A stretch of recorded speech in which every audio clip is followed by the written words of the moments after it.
Welcome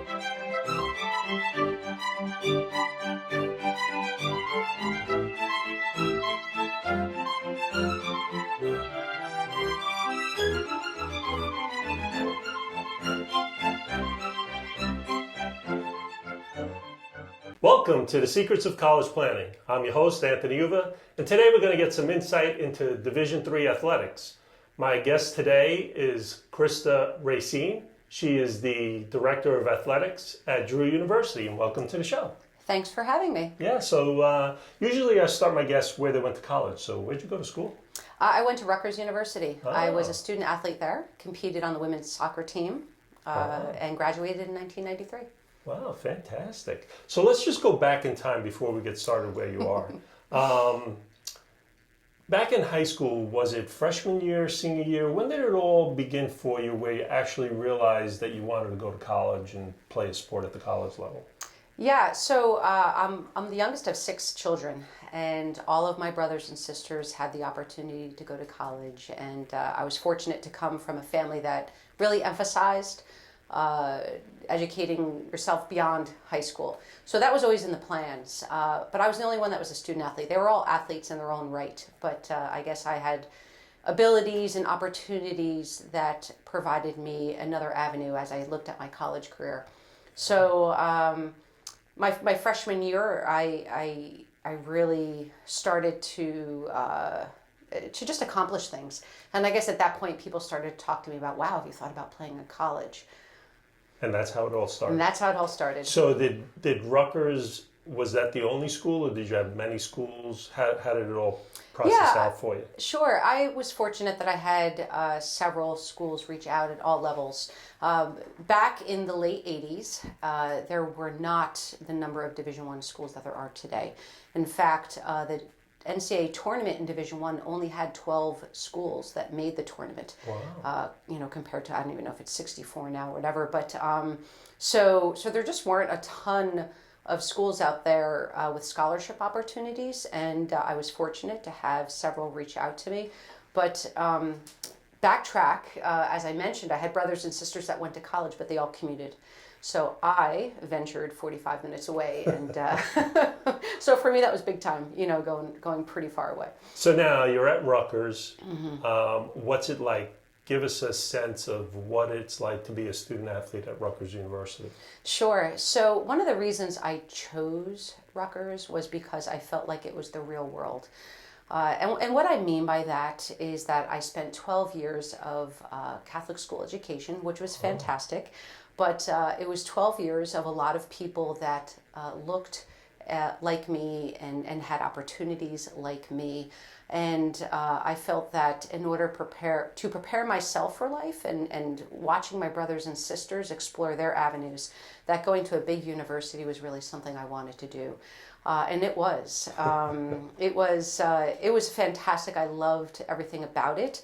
But taking a bus to classes and being a social security number for a lot of that time academically was really eye-opening. But it was really neat, and New Brunswick was a great place to grow up, I should say. Great. So now you graduate from Rutgers. How does one go from graduating from Rutgers to becoming the athletic director at Drew University? Yeah. So. A path that took some twists and turns. I was fortunate to have a pretty successful playing career. So I played a little bit post-college, was going to grad school and coaching. And I met, my plan was to be a high school English teacher and coach. And that's what my degree is in. And so, and also actually I'm certified in secondary English and special needs. And I was going to coach. I figured I was prepared to go in that route. I met the head coach at Drew at the time while I was going to grad school. And he asked, since I lived locally, he asked if I wanted to be part of the program. So I took him up on it. I was the assistant coach that fall, and then he got a job as Division I assistant and moved out of the area. I took the program over for a short time to do their non-traditional season, and then by the summer I was offered the position. Yeah, so. And then you became the athletic director. So, yeah, so. A few years later. Yeah, well, so I never coached at Drew without having some administrative responsibilities. When I first took the position, our athletic director at the time, Dr. Connie Zodos, I guess saw some potential in me as an administrator. So she asked if I wanted to pursue that path as well. And I said, sure. I had the utmost respect for her, and she was eager to mentor me, and I was eager to accept it. So I started off as an assistant AD and the women's soccer coach for right away, and then eventually that evolved into associate athletic director and women's soccer coach. And then 8 years ago, our AD at the time, Jason Fine, took another position at Bates. And complete transparency, he said, I think you should be the next AD. I said, no, thank you. I loved what we had. But I really did want to have the opportunity to help all of our athletes and provide the best possible sport experience for everyone. So I did graciously take it, yeah. So here I am today, and I gave up the coaching aspect a year ago. Wow, fantastic. So give us a sense of what it's like being athletic director at a Division III school like Drew University. Mm-hmm. What are your description to your job? What is the description? Sure, it's multifaceted, and that's what I love about it most. And I can use Rutgers maybe as an example, never having worked there, but following it through the decades, where they have someone responsible for each area of athletic administration, right? You have someone responsible for the advancement side. You have someone responsible for the equipment side. You have someone responsible for the travel side, the budget side, personnel management. We do it all. My staff, myself and my small administrative staff, we are involved in all of those aspects. And that's what I really enjoy about it. And it's really prepared me to kind of handle a lot of things that come our way. At this point in my career, I feel like I can rely on a lot of my experience to help me make the best decision for our student athletes. Yeah. So it's in a nutshell, it's a little bit of everything, which is what has kept me at Drew as long as I've been. I just love that community sense of it and how everybody kind of is involved in everything. So now, how many sports are at Drew, and who do you actually play against? What are some of the schools you play against? Sure. So we sponsor 25 sports. We most recently added indoor and outdoor track and field for both men and women. Wow. Prior to that, the two sports we added were men's and women's volleyball. So we are now up to 25, which is pretty neat. And then we also oversee an expansive club sport program as well. We compete in the Landmark Conference. The Landmark Conference is comprised of 10 schools. I can list them for you if you'd like. Sure.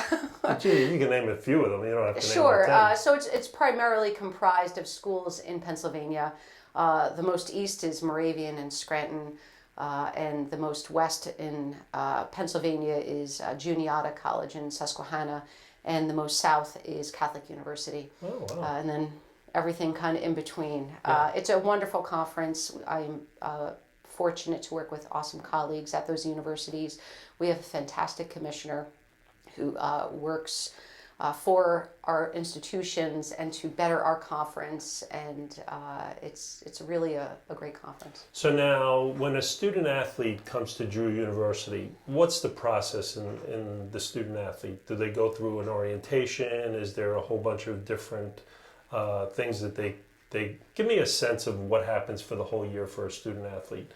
Do they come to school early? Is it July, August? Mm-hmm. Do they come when school starts? Division III is definitely different than Division I. So what's the difference? What do you see? Yeah, so we are definitely limited more so than a Division I or II university in terms of how we can organize our student athletes prior to them arriving on campus. But having said that, a lot falls on our coaches to make sure that once they commit to Drew University after the recruiting process, that they start to integrate them in the ways that they're allowed to through NCAA rules to make sure that once they arrive that they're a little bit more comfortable, they have a support system. Once they get to Drew, our fall athletes are the only ones that arrive early. It's save you the technicalities of the calculation. It's about 2 weeks prior to the first contest. Okay. And we work hard to make sure that there's different things for them to connect them not only with each other, but with our staff, with our support people on campus, everything from the counseling center to health services to student life. Because Drew is on the smaller side. And while we want our athletes to feel supported by athletics, it's really important that they understand that they're part of the bigger community within the university. Yeah. So we're fortunate that we have a really strong working relationship with all the departments on campus in order to provide that best possible sport experience. And then winter sports, spring sports, when do they start? Winter sports, it varies. Our swim team starts up at the end of September. Fencing starts. We have a fencing program, which starts again towards the end of September, early October, and then basketball start up October 15th. And Division III recently, after the pandemic, did change some of their non-traditional rules and providing opportunities for our teams to get together outside of the traditional season. So where fall sports and spring sports were able to only meet 16 times in the past, that's expanded to 24. Wow. And now our winter sports are able to also be with their teams, I think it's about 8 times before their season. So again, it's just another touch point where these, particularly our first year students, are able to be with their teammates and just get comfortable in that environment before they start, the intensity. And the spring sports start February? Correct. Some start very end of January, but for the they mainly start in February, but they do have their non-traditional season in the fall. So they're with their coaches starting up now. And then they finish up around May, June? Correct, May. Division III, for the most part, is wrapped up by mid-May. Baseball and softball tend to go a little bit longer, but yeah. So now, a lot of things that parents always talk about is money. Mm-hmm. And that's what gets the kids to come to the school, money that they can save, money that they can get from the school.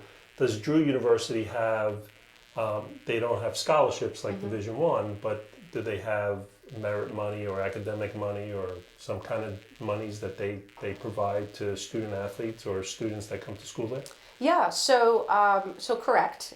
We do not provide any money based on athletic ability, but Drew does have several scholarships available for academic excellence. So many of our students receive some sort of aid through our merit packages, and then obviously that for those that qualify, need-based as well. So what are the type of students that come there? What are some of the grades that they look for to come to school there? What are some of the abilities that they're looking for different sports? Can you tell us some of that? Mm-hmm, sure. So generally speaking, our admissions department wants a student that is well-rounded, that's going to come and be a fantastic addition to our community. It doesn't mean that every student that comes has to be so outgoing, right? Everybody finds how to participate in a community in their own way. Yeah. But a solid student who's taking honors classes, AP classes is always really helpful for admission. We were SAT optional well before the pandemic. That was something one of our former presidents had instituted. So we're on that bandwagon long before everybody else was. Great. And in terms of athletes, it's varies by the sport. It really does vary by the sport, but the biggest thing I'll say is that we talk a lot about this, and we always try to engage our recruits in conversations about what it really means to be a college athlete. A lot of high school athletes think that just because they've been playing the sport most of their life that they should play in college. That's not true. Playing at the college level really has to be something that you have a strong desire to do, because you're not going to enjoy it or be successful the way that you think you will be if you're not willing to do the work. And particularly in Division III, a lot of your success depends on what you do with the time you have on your own, because we are limited, right? So you have to get better a lot on your own. So it really has to be a desire to compete at the college level, not just well, I'm just going to do it because I've been playing, soccer my whole life. Well, could you tell us what are some of the differences that you see from Division One to Division Three? So, the biggest, I'll use Other the word than scholarship. Yeah, sure. The biggest fallacy is that people think that Division Three isn't as much of a commitment. They're college athletes. It's a commitment in the same exact way. With the significant changes that are happening at the Division One level, I would have to say right now in the immediate, we are still in the what you would say the pureness of college athletics at Division Three, where Division One is quickly turning into a business. Correct. And that has changed a lot of the dynamics at that level, particularly the various aspects of Division One, right? Your Power Five and versus smaller Division Ones, Right. and how it's affecting everybody. So yeah, at the Division Three level, we're just a little bit more of what people have envisioned it. That brings up a point. Do they bring up a lot? Do you see a lot of student athletes coming in and saying, "Oh, NIL numbers of Division One, they're paying this for this"? Do they look for that at a Division Three level school? We haven't experienced that. We have a few student athletes that have some things going on more with product than actual monetary exchange. Gotcha. No, there's not an expectation, but everyone is really intrigued by what's happening at that level, and what they're reading about it in the news and on social media for sure. Absolutely. So what's the amount of students that you see at a Division Three school like Drew? Is it a 50-50 split with academics and athletes? Or do you see more in terms of student population? Yeah, we're about a third. We're a third of the Drew undergrad population. Okay, so about 25%, 30%. Yeah, more towards 30. Yeah. Okay. Our student athletes. Wow, that's pretty good. Yeah, so I'm sure in some of your other interviews, some Division Threes have talked about athletics being an arm of enrollment management, adding sports to potentially attract more students. Yeah. And Drew has been of that mindset, but thoughtfully, and so that's impacted it. Now, do you see a lot of your coaches? How is their recruiting prospect on finding kids? Do they go out a lot, or do they get phone calls from people just calling them and saying, "Hey, I think you should look at this kid," or are they already on the radar of some coaches that are there? Yeah, they hit the road hard. They do. They're at a lot of showcases and tournaments, but they also do pay attention to those that reach out. Because if someone reaches out specifically, not through an agency, but rather specifically, at least that they've done some research to see that we're in New Jersey. We're a small Division Three school. We offer their sport, and they have some idea of what we might offer. So those athletes definitely get paid attention to. But we hit the road hard, and what we really emphasize are those athletes that we're interested in getting to campus. We have a beautiful campus, and it sells itself. That was my next question. Was actually, what's the campus like? Could you give us a sense of where it's located and what it's like there? Sure. So Drew's 186 acres located in Madison, New Jersey, which is, centrally located in Morris County, 30 miles west. It's a 30-mile west shot from New York City. And the Midtown Direct train station is right downtown, a 2-minute walk. So Drew does a fabulous job of taking advantage of that location. We have several what we call short treks, where our students are venturing into the city for classes that center around specific areas such as Wall Street and entrepreneurship and the arts and things and communications and things like that. So it's beautiful. It's a wooded campus. Our nickname is the University in the Forest. And like I said, it really sells itself. In my 30 years of coaching and recruiting, I've never had anyone say, I didn't like the campus. Yeah. That's not an issue. It's just a matter of if Drew overall is the right fit for them academically, or if they want something bigger, or smaller even, Good. Well, we're coming to the end of our show. All right. And usually I ask my guests, what advice do you want to give to the parents and the students that are listening to this and watching it? What advice do you want to give them? Sure. I would say that the best advice I could give is to really think about the type of experience you're looking for as a college student athlete. Don't get hung up on what your sweatshirt might say or what you want to be able to tell people in terms of, oh, I'm going here. If you want to go somewhere and be impactful, then look at schools where you're going to be an impactful athlete. And have fun with it, because 10 years from now, your sport career is probably just going to be great memories, but everyone knows whether or not you're educated. So, Great. Well, thank you very much for coming on the show. thanks for having me. Thank Yeah. you.